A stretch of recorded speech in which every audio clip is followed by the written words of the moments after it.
Praise the Lord. सभी मसीह भाई बहन बच्चों को, दोस्तों को नमस्कार, सत श्री अकाल, आदाब, जय प्रभु यीशु मसीह की। आज के वीडियो में आप लोगों ने गब्बर सिंह का डायलॉग तो जरूर सुने होंगे। कौन सा डायलॉग? सांभा और कालिया से गब्बर सिंह ने क्या कहा?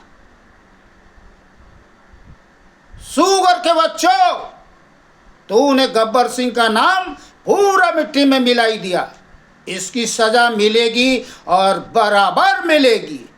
सुना है ना, सबने सुना है। तो प्रभु यीशु मसीह ने क्या कहा? हे सांप के बच्चों, इसकी सजा मिलेगी और बराबर मिलेगी। क्यों मिलेगी? मैं आपको वचन पढ़ के सुना रहा हूं, ध्यान से सुनिएगा। मत्ती 12 अध्याय 34 से 37 आयत। हे सांप के बच्चों, तुम बुरे होकर कैसे अच्छी बातें कह सकते हो? क्योंकि जो मन में भरा है वही मुंह पर आता है। भला मनुष्य मन के भले भंडार से भली बातें कर निकालता है, और बुरा मनुष्य बुरे भंडार से बुरी बातें निकालता है। और मैं तुमसे कहता हूँ कि जो जो निकम्मी बातें मनुष्य कहेंगे, न्याय के दिन वे हर एक उस बात का लेखा देंगे। क्योंकि तू अपनी बातों के कारण निर्दोष और अपने ही बातों के कारण दोषी ठहराया जाएगा। और दोषी को क्या मिलता है? सजा, दंड। तो इसीलिए मैंने कहा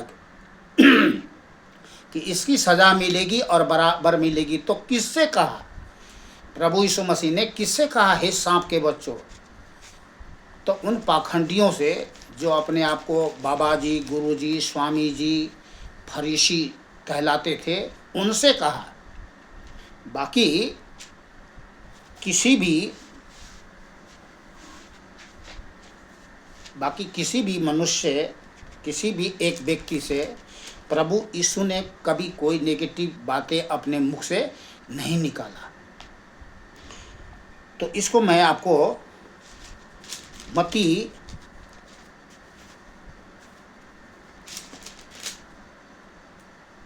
12 अध्याय 22 आयत में पढ़ के सुना रहा हूँ, और फिर आगे और सुनिएगा।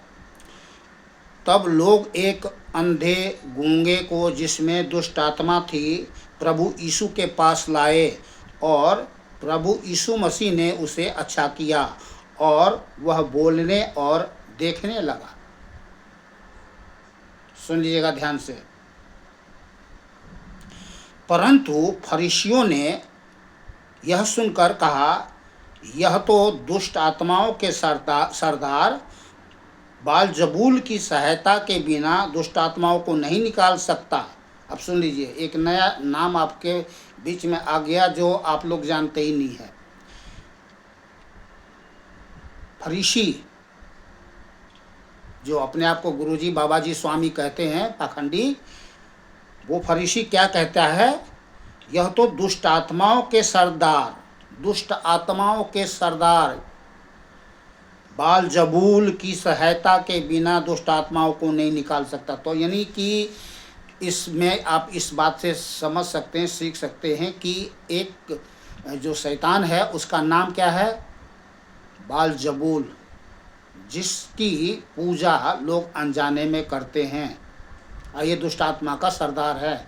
और संसार में देखा जा रहा है कि लोग इस बालजबूल की देवता मान करके उसकी पूजा करते हैं, या ईश्वर मान करके उसकी पूजा करते हैं। तो ये आरोप लगाया इस पाखंडियों ने। प्रभु यीशु ने उनके मन की बात जानकर उस पाखंडियों से कहा, फरीसियों से कहा, जिस किसी राज्य में फूट होती है वह उजड़ जाता है, और कोई नगर या घराना जिसमें फूट होती है बना न रहेगा। तो बात तो सच है कि जिस घर में या राज्य में फूट होगा, वो राज्य कैसे करके बना रहेगा, या वो घर परिवार कैसे बना रह सकता है। आपने तो इस बात को जानते ही हैं कि रावण का वध क्यों हुआ?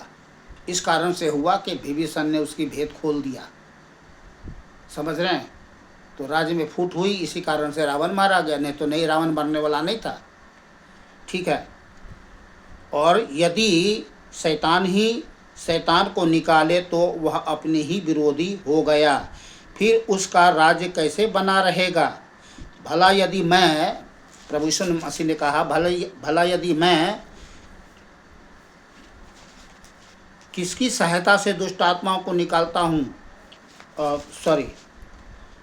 भला यदि मैं शैतान की सहायता से दुष्ट आत्माओं को निकालता हूँ तो तुम्हारे वंश किसकी सहायता से निकालते हैं? इसलिए वे ही तुम्हारा न्याय करेंगे। पर यदि मैं परमेश्वर की आत्मा की सहायता से दुष्ट आत्माओं को निकालता हूँ तो परमेश्वर का राज्य तुम्हारे पास आ पहुँचा। इसलिए 31 आयत में लिखा है, ध्यान से सुनिएगा,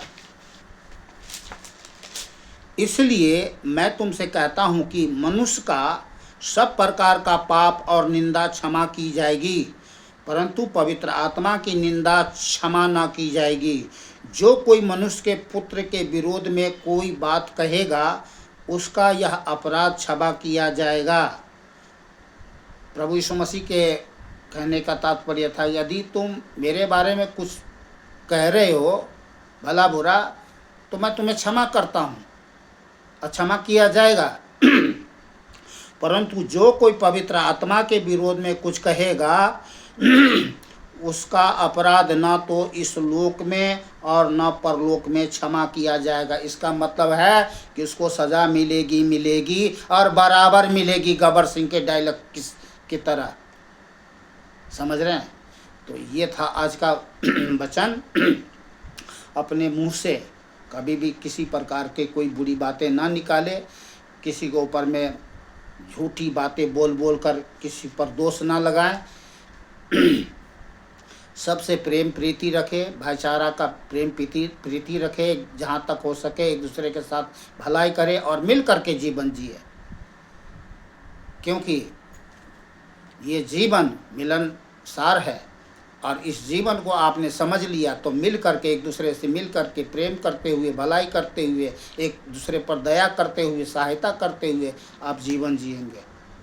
इसलिए आए हुए मन मस्तिष्क में विचारों को समझें कि कब हमें किसके साथ में क्या वार्तालाप करनी है या नहीं करनी है।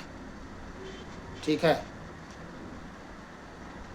तो मिलते हैं दूसरे वीडियो में। आप लोग खुश रहे, आनंदित रहे, सुरक्षित रहे और भला चंगा रहे। शैतान की सोच विचार, कार्य और जाल और चाल से बचे रहे। फिर से नमस्कार, सत श्री अकाल, आदाब। जय प्रभु यीशु मसीह की। बोलिए जय प्रभु यीशु मसीह की।